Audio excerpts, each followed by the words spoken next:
Club football প্রীতি ম্যাচে গতরাতে মুখোমুখি হয়েছিল ইংলিশ ক্লাব টটেনহাম এবং German club Bayern Munich. Bayern এবং টটেনহামের এই ম্যাচটিতে 1 মিনিটেই টটেনহাম এগিয়ে যায়। পরবর্তীতে 61 মিনিটে টটেনহাম দ্বিতীয় গোল করে এবং ম্যাচের 16 মিনিটে বায়ার্ন প্রথম গোল করে 1-1 গোলের সমতা ফিরায় এবং 31 মিনিট এবং 44 মিনিটে গোল করার মাধ্যমে ম্যাচে 3-1 লিড নিয়ে নেয় বায়ার্ন। পরবর্তীতে 61 মিনিটে টটেনহাম 1 গোল করলে ম্যাচটা 3-2 হয়। তখনই ম্যাচটা জমজমাট হয়।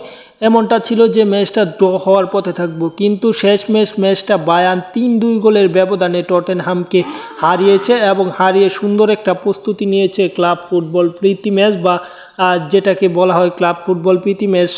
যাই হোক, খেলার আপডেট পেতে চ্যানেল সাবস্ক্রাইব করুন এবং ক্লাব ইংলিশ প্রিমিয়ার লিগ এবং বুন্দেস লিগ, লা লিগা, তারপর সৌদি আরব যে সুপার লিগ সেটা, ইন্ডিয়ান প্রিমিয়ার লিগ, বাংলাদেশের বিপিএল সহ সকল খেলার আপডেট পেতে চ্যানেল সাবস্ক্রাইব করুন।